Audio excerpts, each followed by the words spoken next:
rin yung gibuhat nga DIY nga chipping hammer guys. Kundi. So gabuhat kong DIY nga chipping hammer kay among chipping hammer diri guys. Kitang hulman nun niya di na ibalik. So akong kuha ni guys. Nanganak ko ning kawitanan diri guys. Kundi para matapos ni kawitanan diri nga buhatan.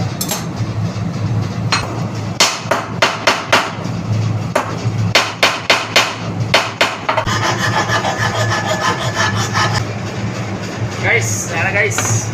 Napurma na guys. So, utang na ako diri guys. Okay, diri. I-welding na ako niya.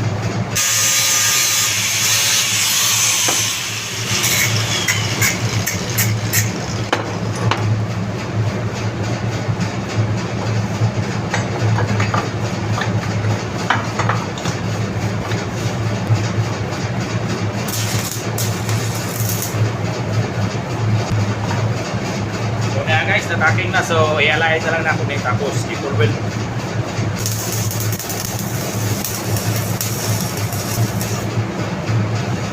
So guys, muna na yung ibuhat na akong chipping hammer guys. So muna yung sa gitanan guys na buhat na. So, yan, muna siya. Alam ko yung chipping hammer guys, kaya nga akong chipping hammer dire i-full man nun yan, hindi na ibalik. Muna yung kami ni mamadan, so karon gabuhat ko. Galing ko na mong chipping hammer guys. So, morning.